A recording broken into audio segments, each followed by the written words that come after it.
Welcome back. This is the daily calibrated map update for September 26th, 2024. Thank you all so much for being in here today. Before we get started, I just wanted to please ask that if you're new here, go click that subscribe button. That is the most fundamentally easy way you can support me and help me. Guys, you don't know how much it means when that subscriber count keeps going up. It means that my views go up. It means that my videos get seen by more people. So please go do that. That helps me so much. And don't forget to click the like button and the little ring notification bell so you don't miss one of my videos in the future. If you're interested in more of my content, you can go find my Patreon, my Telegram, and my Twitter in the links to this, in the description of this video. But yeah, without further ado, let's get into the update for September 26th, shall we? Head over to the map. Most of the updates, actually all of the updates, are in the southern front. This is what I had predicted was going to come, and sort of what I've been telling you guys to really be paying attention to over the last couple of weeks and months, really through the summer. I expected this offensive to really start down here in the Pokrovsk, Ugledar direction, and that is exactly what's happening. And I will be putting out a prediction video. I'm going to record it today. I'm going to have the thumbnail made, and it should probably be up by tomorrow. And that video will be a new prediction video. So be sure to be on the lookout for that. All right. So just to start off, I'm going to talk about some rumors that we have heard coming out from different areas of the front. So first and foremost, in Toretsk, this pocket right here, along with this pocket right here in the southern part of the city, are both reportedly vacant of Ukrainian armed forces. So we will likely see a retreat from the city of Toretsk here very soon. You can see that the Russians are almost through the high-rise buildings, almost into the industrial zone. Once this southern chunk of the city falls, there will basically be no reason for the Ukrainians to stay in here, and we will begin to see a gradual withdrawal to the city of Konstantinivka. This is very, very this is a very big deal, right? Because this is the original defense line. The Russians have come up and met along this canal. They have crossed the canal in more than one location, and they are pushing hard towards Konstantinivka already. So this Toretsk salient is going to become more and more difficult for the Ukrainians to hold. And once this Toretsk salient falls, or as the city of Toretsk falls, this entire area here will end up falling, just because there's really no point in holding it, as the flank of Toretsk is no longer important and the flank of Pokrovsk is already compromised. You're not really defending anything here, and you're just going to get encircled and trapped. So Zelensky is out of the state currently, but when he returns, I expect a withdrawal from Toretsk eventually over the next couple of weeks. I don't think that this is an immediate withdrawal. But I do think we are going to see a withdrawal from the Krasnohorivka, Novelske, Hrenki area pocket right here. This is becoming an absolute nightmare for the Ukrainians.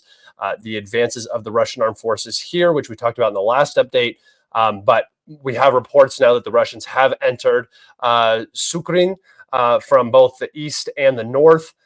This is very, very bad news for the Ukrainians. If the Russians are able to get into these three settlements right here along this rail line, it basically means that this entire salient is cut off. You can see that the Ukrainians have no means of retreating through this area. This bridge is out here. This bridge is out here. So the Ukrainians, their only way to get through is really out over here. If this triangle falls, all of this pocket will be in jeopardy. So I am expecting a very large retreat from this area sometime soon. Okay. And we also have reports that the Russian armed forces have advanced out of Nikolivka into this area and are now very close to Prompin, which I talked about, being the start of the Battle of Minhorod, and also very, very close to Minhorod itself. So we will likely see the Battle of Minhorod beginning very shortly here. All right. Moving down to the Konstantinivka area. So different from Konstantinivka up in the north. Konstantinivka is a different village down here in the south. It has been captured for quite some time, but now the Russian armed forces have begun advancing and have completely captured the 0532.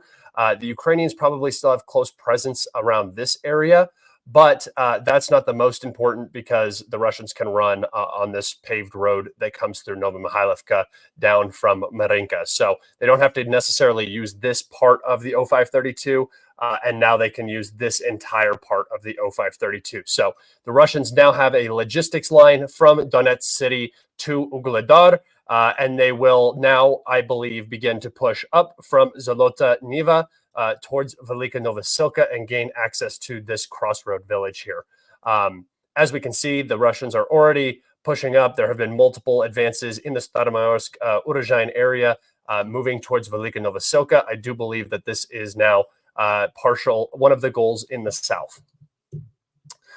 All right. And then moving just to the south of Kostyantynivka, you can see that the Russians have again improved their position along this string of reservoirs. The Ukrainians are kind of cut off from this area, so the Russians should be able to continue progressing, as well as the entire southern flank right here is about to collapse after Ugledar falls. So defending these open fields right here is going to be very difficult. They're going to have to retreat into these villages, and then the Russians will begin to expand out.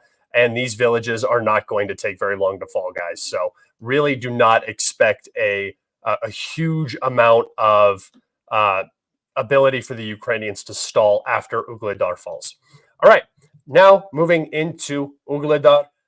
Yesterday, I believe the update was basically that the Russians had just begun to assault Ugledar. Now we have reports that basically half of the city has been captured, and a majority of the 50% that has been captured is a majority of the actual urban area. If you see over here, this is just a big open space. This is just a big open space. This is just mostly open space. So a majority of the high rises, a majority of the fortress has been captured. This will likely be captured over the next 24 to 48 hours, if it's not already being cleaned and cleared as we speak. The Ukrainians did not retreat. They are physically encircled in Ugledar. They have the road access leaving the village. I can show you right here. So there was this small road that we can see here that runs along this tree line. It has been interdicted by this Russian advance capturing the Terekon. So this line, this road access, or dirt road access, I should say, has been cut. And then the only remaining dirt road access was outside of town this way. It has also been cut by the Russians. So all of the Ukrainians in the town are now trapped. They have two options: surrender or, well, you know the alternative. And I really do hope that they all surrender. I hope that they make the right decisions because they have been totally abandoned by their leadership. They're both their COs and their political leadership. They don't care about these individuals.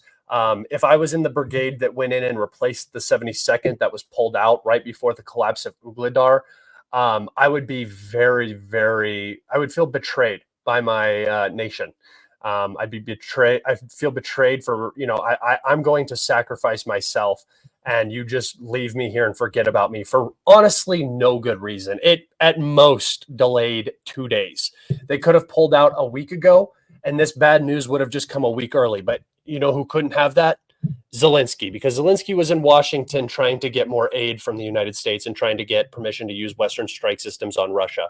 So for all of the boys, all of the dads, all of the sons, all of the brothers, if there are any wives, mothers in Ugledar fighting for the AFU, I am truly sorry for what your government has done to your family and your peoples. All right. That's it for my daily update today, guys. Thank you so much. Please take care. Please do something good for somebody else. Make somebody else's week just a little bit better because of something you did. Try not to detract from people's lives.